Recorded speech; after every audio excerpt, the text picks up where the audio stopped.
نبی کے صحابہ کے راستے پہ چل کے دلوں کا سکون ہم نے حاصل کیا ہے، لگا ہے نشہ جب جنت کا ہم کو، اچاٹپ نجی اس جہاں سے ہوا ہے۔ ان الحمد لله نحمده ونستعينه ونستغفره ونعوذ بالله من شرور انفسنا ومن سيئات اعمالنا، من يهده الله فلا مضل له ومن يضلل فلا هادي له، وأشهد أن لا إله إلا الله وحده لا شريك له، وأشهد أن محمدًا عبده ورسوله، أما بعد، فإن خير الحديث كتاب الله، وخير الهدي هدي محمد صلى الله عليه وسلم، وشر الأمور محدثاتها وكل محدثة بدعة وكل بدعة ضلالة وكل ضلالة في النار۔ أعوذ بالله السميع العليم من الشيطان الرجيم، بسم الله الرحمن الرحيم، يا أيها الذين آمنوا اتقوا الله حق تقاته ولا تموتن إلا وأنتم مسلمون، يا أيها الناس اتقوا ربكم الذي خلقكم من نفس واحدة وخلق منها زوجها وبث منهما رجالا كثيرا ونساء، واتقوا الله الذي تساءلون به والأرحام، إن الله كان عليكم رقيبا، يا أيها الذين آمنوا اتقوا الله وقولوا قولا سديدا يصلح لكم أعمالكم ويغفر لكم ذنوبكم، ومن يطع الله ورسوله فقد فاز فوزا عظيما۔ قال الله تعالى في القرآن المجيد، بسم الله الرحمن الرحيم، إن الذين آمنوا وعملوا الصالحات كانت لهم جنات الفردوس نزلا خالدين فيها لا يبغون عنها حولا۔ بے شک جو لوگ ایمان لائے اور اچھے عمل کرتے رہے، ان کے لیے فردوس کے باغات کی مہمانی ہے، جہاں وہ ہمیشہ ہمیش رہیں گے اور وہ جگہ بدلنا نہیں چاہیں گے۔ حمد و ثنا، تعریف و توصیف، بڑائی اور بزرگی، کبریائی اور عظمتیں سب اس اللہ رب العالمین کے لیے جو اپنی ذات و صفات میں اکیلا اور بے مثال ہے۔ ہم اسی کی حمد و ثنا بیان کرتے ہیں یہاں تک کہ وہ ہم سے راضی اور خوش ہو جائے۔ اسی سے ہم استعانت اور مدد طلب کرتے ہیں اور اسی سے اپنے گناہوں کی بخشش چاہتے ہیں، یقیناً وہ بڑا بخشنہار ہے۔ ہدایت و ضلالت اسی کے اختیار میں ہے، وہ جسے ہدایت دے دے اسے کوئی گمراہ نہیں کر سکتا، اور جسے گمراہ کر دے اسے کوئی ہدایت دینے والا نہیں۔ بعدہ درود و سلام اور اللہ کی رحمتیں ہوں تمام انبیاء کرام پر، خصوصاً جناب محمد الرسول اللہ پر۔ اللہم صلی وسلم وبارک علی محمد وعلی آل محمد، آپ کے آل پر اور اصحاب پر، اور اللہ کے ان تمام نیک بندوں پر جنہوں نے اپنی زندگیوں کو ساری انسانیت کی ہدایت کے لیے اور انسانیت کو راہ نجات بتانے کے لیے اور راہ نجات پر لانے کے لیے کوشش کرتے ہوئے ختم کر دیں۔ اللہ تعالیٰ اپنے ایسے نیک بندوں کی کوششوں اور کاوشوں کو قبول فرمائے۔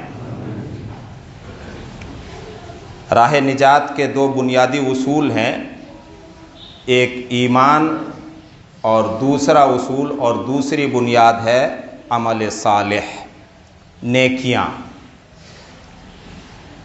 عمل صالح 3 قسموں پر منحصر ہیں، عبادات، اخلاق اور معاملات۔ تذکرہ چل رہا ہے عبادات کا، آج ذکر ہوگا کہ اسلامی عبادات کا سب سے اولین اور پہلا رکن جو ہے وہ نماز ہے۔ جناب محمد الرسول اللہ صلی اللہ علیہ وسلم پر اقرأ بسم ربک الذی شروع کے 5 آیتیں اترنے کے بعد اللہ کے رسول بیان فرماتے ہیں، حضرت عائشہ کی روایت ہے کہ سب سے پہلے مجھے جبریل نے جو کچھ سکھایا وہ وضو کرنا سکھایا اور 2 رکعت نماز پڑھنا۔ یہ سب سے پہلی عبادت اور سب سے پہلا کام اللہ تعالیٰ کی طرف سے جبریل علیہ السلام نے ہمارے نبی جناب محمد الرسول اللہ کو جو کچھ سکھایا وہ کیا ہے؟ بہت آسان ہے، یاد رکھ سکتے ہیں، وضو کرنا اور 2 رکعت نماز پڑھنا۔ نماز کیا ہے؟ آخر اللہ کی طرف سے سب سے پہلے جناب محمد الرسول اللہ صلی اللہ علیہ وسلم کو، جن کو اللہ تعالیٰ نے اپنا آخری نبی بنایا، قیامت تک اب کوئی نبی نہیں آئے گا، نماز پڑھنا کیوں سکھایا؟ نماز مخلوق کی طرف سے، ہماری اور آپ کی طرف سے، بندوں کی طرف سے، ہماری زبان، ہمارے دل، ہمارے جسم، ہاتھ پاؤں، الغرض پورے جسم کی طرف سے اپنی عبودیت، بندگی اور غلامی کو ظاہر کرنا ہے اللہ رب العالمین کے سامنے، جو ہم سب کا خالق ہے اور پیدا کرنے والا ہے۔ آج کے خطبے میں جو مرکزی اور بنیادی بات نماز کے تعلق سے بیان کی جائے گی، وہ آپ سے پہلے جو انبیاء کرام آئے، ان نبیوں کی شریعت میں اور ان نبیوں کی تعلیمات میں نماز کو کیا حیثیت حاصل تھی، اس پر انشاءاللہ تعالی روشنی ڈالی جائے گی۔ جتنے آسمانی مذاہب ہوئے ہیں، یہودیت، عیسائیت، مجوسیت کو لے لیجئے، صابیت کو لے لیجئے، جو دوسرے مذاہب اور ہیں جن کا تذکرہ ملتا ہے اور جن کا تذکرہ نہیں ملتا ہے، سارے مذہب میں سب سے بنیادی حیثیت اور سب سے اونچا مقام اللہ تعالیٰ کی توحید کے بعد عبادات کے باب میں اور عبادات کے چیپٹر میں جس کو مقام ملا وہ نماز ہے۔ اور ملت ابراہیمی میں، دین ابراہیم میں نماز کو نمایاں اور بڑی اونچی خصوصیت حاصل ہے۔ وہ ملت ابراہیم، وہ دین ابراہیم جس کو قائم کرنے کا ہم مسلمانوں کو اللہ نے حکم دیا ہے، ملت ابیکم ابراہیم۔ اللہ تعالیٰ نے سب سے پہلے عربوں کو خطاب کیا اور ہم سے اور آپ سے خطاب کر رہا اللہ تعالیٰ، ملت ابیکم ابراہیم، اپنے باپ ابراہیم کی ملت اور دین کو قائم کرو۔ اس دین میں جس عبادت کو سب سے اونچا مقام ملا وہ نماز ہے، اللہ کی توحید کے بعد ابراہیم علیہ السلام کی قربانیاں کتنی ہیں، لیکن سب سے اونچا مقام جو ملا وہ نماز کو ملا۔ آپ اکلوتے بیٹے اسماعیل کو سرزمین مکہ کی ویران زمین پر لا کر کے آباد کرتے ہیں، بیت اللہ کے سامنے، اور وہاں آباد کرنے اور بسانے کی غرض خود بیان کرتے ہیں، ربنا لیقیموا الصلاۃ، کہ ہمارے پروردگار تیرے محترم اور باعزت گھر کے سامنے یہ سنگلاخ اور ویران زمین پر اپنے اکلوتے بیٹے کو جو لا کر کے بسایا ہوں، اس کا مقصد اور میری غرض یہ ہے کہ یہ نماز کے قائم کرنے والے بنے۔ آگے چل کر کے دعا کرتے ہیں، شکر سے، شکر الہی سے حضرت ابراہیم کا دل بھرا ہوا ہے۔ بڑھاپے میں اللہ کی طرف سے اسماعیل اور اسحاق نامی فرزند اور بیٹے عطا ہوتے ہیں، اور اقرار کرتے ہیں ابراہیم، ان ربی لسمیع الدعاء، میرا رب دعاؤں کا سننے والا بھی ہے اور قبول کرنے والا بھی ہے۔ اس عقیدے کے ساتھ وہ جس چیز کی بھیک مانگتے ہیں اللہ سے، وہ کیا ہے؟ رب اجعلنی مقیم الصلاۃ ومن ذریتی ربنا وتقبل دعا، اے میرے پروردگار مجھ کو اور میری نسل سے جتنے لوگ ہوں ان سب کو تو نماز قائم کرنے والا بنا دے۔ اے ہمارے پروردگار تو ہماری اس دعا کو بھی قبول فرما، جس طرح سے اس سے پہلے کی دعاؤں کو تو نے قبول فرمایا۔ آپ ابراہیم علیہ السلام کی نسل سے آپ کے دوسرے بیٹے اسحاق کے بیٹے یعقوب، ابراہیم کے پوتے، ابراہیم کے بھتیجے لوط، ان سارے بزرگوں پر، ان بزرگ نبیوں پر اللہ تعالیٰ کی بے شمار رحمتیں نازل ہوں۔ ان کا تذکرہ پڑھیے آپ سورہ انبیاء میں، ان نبیوں کا نام لے کر کے اللہ تعالیٰ نے فرمایا ہے وَأَوْحَيْنَا إِلَيْهِمْ فِعْلَ الْخَيْرَاتِ وَإِقَامَ الصَّلَاةِ، ہم نے ان سب کو یہ حکم دیا کہ خوب نیکیاں کرو، خیرات اور بھلائی کے کام کرو، انسانیت کی بھلائی کے لیے کام کرو، انسانیت کے ساتھ ہمدردی کا معاملہ کرو، اور دکھی انسانیت کے دکھوں میں تم کام آؤ۔ بہت بڑی بڑی نیکیاں ہیں۔ پھر الگ سے ذکر وَإِقَامَ الصَّلَاةِ، اور نماز بھی قائم رکھنا، اس بات کا ہم نے ان نبیوں کو حکم دیا۔ آپ شعیب علیہ السلام کا تذکرہ پڑھیے سورہ ہود میں۔ شعیب علیہ السلام اپنی قوم کی تربیت کر رہے ہیں، ان کو توحید سکھا رہے ہیں، ان کو اخلاق سکھا رہے ہیں۔ اس قوم کے اندر شرک کے بعد جو سب سے بڑی برائی تھی ناپ تول میں کمی بیشی کرنا، لینے کا معیار الگ، دینے کا معیار الگ، ان ساری اخلاقی کمزوریوں کو دور کرنے کی کوشش کر رہے ہیں، اسی طرح سے جس طرح سے ایک نبی کرتا ہے اور ایک نبی کو کرنا چاہیے۔ قوم جواب دیتی ہے، یا شعیب اصلاتک تأمرک ان نترک ما یعبد آباؤنا او ان نفعل فی اموالنا ما نشاء۔ شعیب، تمہاری نماز تمہیں یہی سکھاتی ہے کیا کہ ہم اپنے قومی خداؤں کو، اپنے باپ داداؤں کے خداؤں اور بتوں اور دیوی دیوتاؤں کو پوجنا چھوڑ دیں اور ہم اپنے مالوں میں منمانی کرنا چھوڑ دیں؟ کیا تمہاری نماز یہی سکھاتی ہے تمہیں؟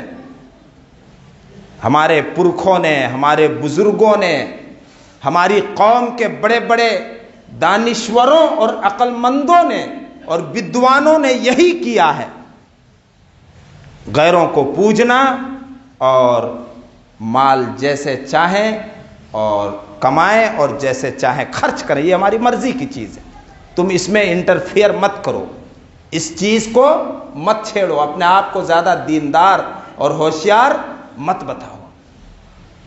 اور آگے چلیے، حضرت موسیٰ کا تذکرہ پڑھیے، اللہ تعالیٰ سے پہلی مرتبہ ہم کلامی ہوتی ہے، موسیٰ کلیم اللہ ہیں۔ موسیٰ علیہ السلام کا ایک معجزہ یہ ہے کہ براہ راست ڈائریکٹ اللہ تعالیٰ نے آپ سے بات کی، کوئی واسطہ نہیں تھا، فرشتے کا واسطہ نہیں تھا، جس کی وجہ سے موسیٰ کا خطاب ہے کلیم اللہ، اللہ سے، اللہ نے براہ راست موسیٰ سے بات کی، اللہ سے پہلی ملاقات ہو رہی ہے موسیٰ کی۔ حضرت موسیٰ کو حکم ہوتا وَأَقِمِ الصَّلَاةَ لِذِكْرِي، موسیٰ میں تمہارا معبود ہوں، میرے سوا کوئی الہ و معبود نہیں، مجھ کو یاد رکھنے کے لیے نماز قائم رکھنا۔ موسیٰ اور ہارون کو اللہ تعالیٰ نے بنی اسرائیل کے پاس نبی بنا کر کے بھیجا، وہ بنی اسرائیل جس کو فرعون نے کچل کر کے رکھ دیا تھا، بنی اسرائیل نے جس کو ہر طرح سے ایسا کچلا کہ اس قوم کی غیرت، خودداری اور مضبوطی کہہ لیجئے اور ہمت اور حوصلہ سب کچھ ٹوٹ چکا تھا۔ جب کسی قوم پر کوئی قوم حاوی ہو جاتی ہے اور اس کو ہر طرح سے ستایا جاتا ہے تو اس کا حوصلہ پست ہو جاتا ہے، ہمت ہار جاتی ہے وہ قوم۔ آج پوری دنیا میں مسلمانوں کے ساتھ وہی تاریخ دہرائی جا رہی ہے جو بنی اسرائیل اور فرعون کی تاریخ ہے۔ آج مسلمان پست ہمت ہوتے جا رہے ہیں۔ جس قوم کو کچل دیا تھا، مسل دیا تھا فرعون جیسے ظالم نے، اللہ تعالیٰ کی طرف سے حکم ہوتا وَأَوْحَيْنَا إِلَى مُوسَى وَأَخِيهِ أَن تَبَوَّأَ لِقَوْمِكُمَا بِمِصْرَ وَاجْعَلُوا بُيُوتَكُمْ قِبْلَةً وَأَقِيمُوا الصَّلَاةَ، ہم نے موسیٰ اور ان کے بھائی ہارون کو حکم دیا کہ اپنی قوم بنی اسرائیل کے لیے ملک مصر میں، ایجپٹ کے اندر گھر کو مقرر رکھو، اور بنی اسرائیل کو ہم نے حکم دیا کہ اپنے گھروں کو قبلہ بنا لو اور نماز قائم رکھو۔ جائیے گا سورہ یونس کی آیت ہے، اس آیت کی آپ تفسیر پڑھیے گا۔ بنی اسرائیل پر فرعون اتنا ظالم ہو چکا تھا کہ بنی اسرائیل کی عبادتوں کو اس نے مسمار کروا دیا، گرا دیا، اجاڑ دیا۔ مسجدوں کے اندر، عبادت گاہوں کے اندر آ کر کے ان کو نماز پڑھنے کی اجازت نہیں تھی۔ بڑے مشکل حالات تھے، ایسے حالات سختی کے، تنگی کے، ظلم و زیادتی کے کہ آج ہم تصور نہیں کر سکتے۔ آج اللہ تعالیٰ نے ہم لوگوں کو اختیار دیا ہے اس ملک کے اندر کہ ہم اپنی مسجدوں کو جیسے چاہیں آباد رکھیں۔ آج مسجدوں سے اذانیں ہو رہی ہیں، لیکن ہائے مسلمان، تم نے قرآن سے اپنا رشتہ کاٹ کر کے جن قوموں کی تاریخ کو اللہ نے قرآن میں بیان کیا ہے تم بھول گئے۔ لاک ڈاؤن کے دنوں میں آ جاتے تھے لوگ، مصلحتاً کہا جاتا تھا کہ آپ نہ آئے تو برا مانتے تھے۔ آج مسجدوں کے دروازے کھلے ہوئے ہیں، تمہارے اوپر جب تک کوڑے نہیں برسیں گے، تم جاگنے کے لیے تیار نہیں ہو، تم اپنے آپ کو بدلنے کے لیے تیار نہیں ہو۔ ہمارے اعمال ایسے ہو چکے کہ ہمارے اعمال دعوت دے رہے ہیں، اللہ کرے ایسی نوبت نہ آئے کہ فرعون جیسے ظالم کو ہمارے اوپر مسلط کر دیا جائے۔ اللہ وہ دن نہ لائے۔ رو رو کر، گڑ گڑا کر دعائیں کرو۔ بنی اسرائیل کو فرعون نے از راہ ظلم یہ بھی منع کر رکھا تھا کہ تم اپنی عبادت گاہوں میں آ کر کے نماز نہیں پڑھ سکتے ہو۔ ان کی عبادت گاہیں گرا دی گئیں تو اللہ نے موسیٰ اور ہارون کو حکم دیا کہ اپنی قوم بنی اسرائیل کے لیے ملک مصر میں گھروں کو برقرار رکھو، اور قوم کے ساتھ، موسیٰ اور ہارون کے ساتھ قوم یعنی بنی اسرائیل کو یہ حکم ہوا کہ اپنے گھروں ہی کو قبلہ بنا لو، اور نماز پھر بھی پڑھتے رہو، نماز نہیں چھوڑنا۔ وَاسْتَعِينُوا بِالصَّبْرِ وَالصَّلَاةِ، اسی بنی اسرائیل کو حکم ہوا کہ نماز اور صبر کے ذریعے اللہ سے مدد مانگو، اللہ کی مدد آئے گی۔ آپ تذکرہ پڑھیے، حضرت عیسیٰ علیہ الصلوۃ والسلام کا وَأَوْصَانِي بِالصَّلَاةِ وَالزَّكَاةِ مَا دُمْتُ حَيًّا، تا دم حیات پوری زندگی مجھ کو میرے رب نے حکم دیا ہے نماز پڑھنے کا اور زکوٰۃ دینے کا۔ آپ تذکرہ پڑھو قرآن کریم کے اندر حضرت زکریا علیہ الصلوۃ والسلام کا، وَهُوَ قَائِمٌ يُصَلِّي فِي الْمِحْرَابِ، فرشتے اللہ کی طرف سے آتے ہیں کہ آپ کے گھر بڑھاپے میں بیٹا پیدا ہوگا اور اس بیٹے کا نام اللہ رکھے گا یحییٰ۔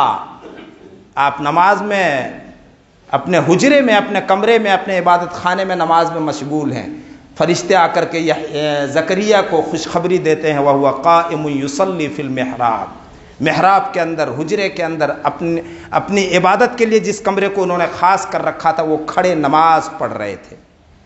اللہ کے ولی لقمان کا تذکرہ پڑھو سورہ لقمان کے اندر، اپنے بیٹے کو وہ نصیحت کرتے ہوئے نظر آئیں گے یا بنی اقیم الصلاۃ، میرے بیٹے نماز قائم رکھنا۔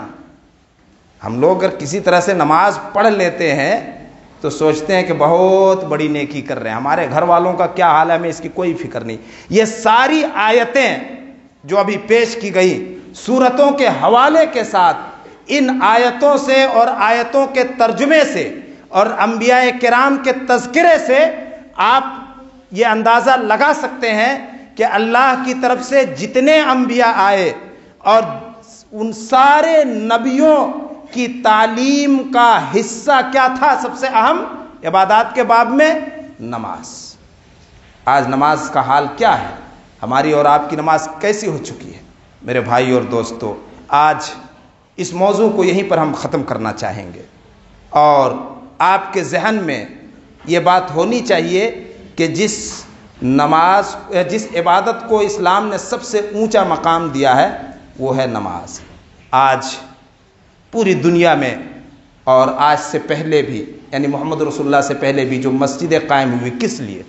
نماز پڑھنے کے لیے، نماز باجماعت کے لیے، اذان کا ہونا، اقامت کا ہونا، یہ سب کے سب یہ سارا اہتمام جو اسلام نے کیا ہے تاکہ سب لوگ نماز باجماعت ادا کریں، جوان بھی، بوڑھے بھی، بچے بھی، مرد بھی، عورت بھی، تندرست بھی، بیمار بھی، کھڑے کھڑے اگر پڑھنے کی سکت نہ ہو تو بیٹھ کر کے، بیٹھے بیٹھے بھی سکت نہ ہو تو لیٹے لیٹے، اگر زبان میں بھی طاقت نہ رہ جائے تو اشارے سے، اگر وہ بھی ناممکن ہو چلتے چلتے سواری پر اگر پڑھنے کی نوبت آ جائے تو وہاں بھی نماز پڑھ لو۔ اللہ کا شکر ہے ہمیں نماز کی پوری آزادی حاصل ہے، اللہ کا شکر ہے۔ اس آزادی کی قدر کرو مسلمانوں، اور حالات کی نزاکت کو سمجھو، حالات کی نزاکت کو سمجھو۔ بنی اسرائیل کی تاریخ کو اللہ تعالیٰ نے قرآن میں بیان کیا ہے۔ فرعون نے بنی اسرائیل کو اس بات سے بھی منع کر دیا تھا کہ مسجدوں میں آ کر نماز تم نہیں پڑھ سکتے۔ انما یعمر مساجد اللہ من آمن باللہ والیوم الآخر، مسجدوں کو آباد رکھنا یہ تو ان لوگوں کا کام ہے جو اللہ پر ایمان رکھتے ہیں اور آخرت پر ایمان رکھتے اور اللہ کے سوا کسی سے نہیں ڈرتے۔ بسا اوقات مسجد، بسا اوقات نہیں بلکہ لازمی اور ضروری حصہ ہے کہ مسجدوں کو آباد کرنے کے لیے جہاں نمازیوں کا آ کر نماز پڑھنا ضروری ہے، وہیں پر اپنا مال کا ایک حصہ مسجدوں کے لیے وقف کرنا بھی کچھ تعاون کریں، اللہ تعالیٰ اس کو قبول فرمائے۔ بارک اللہ لنا ولکم فی القرآن الحکیم ونفعنا وإیاکم بالآیات والذکر الحکیم، انہ تعالی جواد کریم ملک بالرؤوف الرحیم۔